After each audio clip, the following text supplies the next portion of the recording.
22 जनवरी को अयोध्या में नवनिर्मित राम मंदिर में भगवान राम की मूर्ति की प्राण प्रतिष्ठा होगी। हनुमंत पीठ के महंत और श्री राम व शिव तत्व के विद्वान आचार्य मिथिलेश नंदिनी शरण के शब्दों में श्री राम के आदर्शों की सामान्य जीवन में स्थापना पर पढ़ें श्रृंखला जीवन में राम। मनुष्यता की इस उत्थान यात्रा के एक सार्वभौम आदर्श का नाम है श्री राम। भारतवर्ष में सदियों से श्री राम अपने श्रेष्ठ गुणों के कारण जन जन के प्रिय हैं। लोक को शिक्षा संस्कार देने और नई पीढ़ी को चारित्रिक गुणों से युक्त बनाने के लिए प्रायः सभी भाषाओं में श्री राम की कथा दोहराई गाई जाती है। श्री राम की व्याप्ति को लक्ष्य करते हुए श्री जयदेव कवि अपने प्रसिद्ध नाटक प्रसन्न राघवम में कहते हैं, अपने सद्गुण कथन में बारंबार श्री राम का ही वर्णन करते हैं तो इसमें कवियों का क्या दोष है, यह तो गुण समूह का ही दोष है। इसी कथन से अपनी बात को जोड़ते हुए राष्ट्र कवि मैथिली शरण गुप्त लिखते हैं, राम तुम्हारा व्रत स्वयं ही काव्य है, कोई कवि बन जाए सहज संभाव्य है। संसार में आदर्श मनुष्यता को संभव बनाने का अनुष्ठान करते हुए महर्षि वाल्मीकि ने उसके प्रथम लक्षण का संकेत गुणवान कहकर किया। श्री नारद जी ने उसका उत्तर देते हुए श्री राम का परिचय दिया। वह परिचय आंगिक सौष्ठव को बताते हुए सौंदर्य गुण, बल का वर्णन करते हुए शौर्य गुण, क्षमा करुणा आदि का संकेत करते हुए औदार्य गुण, सत्य और धर्म निष्ठा के माध्यम से सौशील्य आदि गुणों को व्यक्त करता है। अपने रूप को संवारने निखारने की एक सहज व्यवस्था है दर्पण देखना। दर्पण यह नहीं बताता कि रूप कैसा होना चाहिए, पर उसमें स्वयं को देखते हुए अपनी सही पहचान हो जाती है।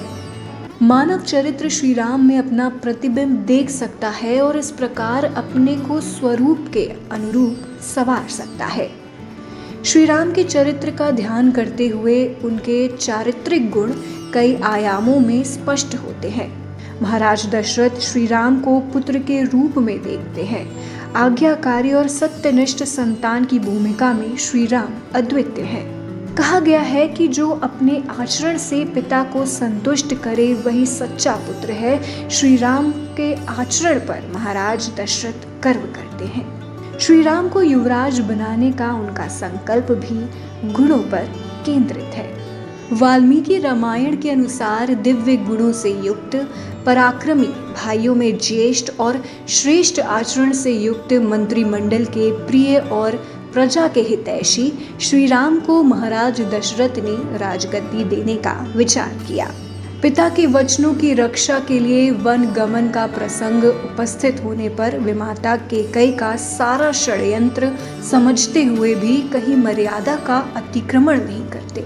असाधारण सौशील्य का प्रदर्शन करते श्री राम तब भी पिता दशरथ या माता कैकेयी के विरुद्ध कुछ नहीं कहते, जबकि सारे समाज में उनके कृत्य की आलोचना हो रही थी। श्री राम के इस शील स्वभाव से बिखरता हुआ परिवार बच जाता। शील और सौंदर्य के मणिकांचन योग में चरित्र का जो गुण व्यक्त होता है वह श्री राम के मित्रों को ही नहीं अपितु शत्रुओं को भी मुग्ध करता है। धनुर्भंग से क्रुद्ध हुए परशुराम रणभूमि में सामने खड़े खरदूषण यहाँ तक कि स्वयं शूर्पणखा दंडित होकर भी श्री राम की निंदा नहीं करती। शूर्पणखा तो श्री राम के रूपशील और चरित्र की रावण के प्रमुख प्रशंसा करते हुए उन्हें युवा, रूप संपन्न, सुकुमार, महाबली, कमल नयन और जितेंद्रिय कहती है। श्री राम के पराक्रम में निहित विवेक व उदारता उनके शत्रुओं का बल ही नहीं दिल भी जीत लेते हैं। श्री राम के हाथों मृत्यु को पाकर भी बाली का उनके प्रति विश्वास इतना गहरा है कि वह अपने पुत्र अंगद को श्री राम की शरण में सौंपता है। गोस्वामी तुलसीदास इसी विशेषता को रेखांकित करते हुए कहते हैं, हे प्रभु, आप प्रियजनों के अधीन हैं, उदार हैं, गुणवान हैं, सरल हैं, पवित्र हैं, कोमल हैं, दयालु हैं, माधुर्य से पूर्ण है, अविचल हैं, समदर्शी हैं, उपकारी हैं, उपकार मानने वाले हैं।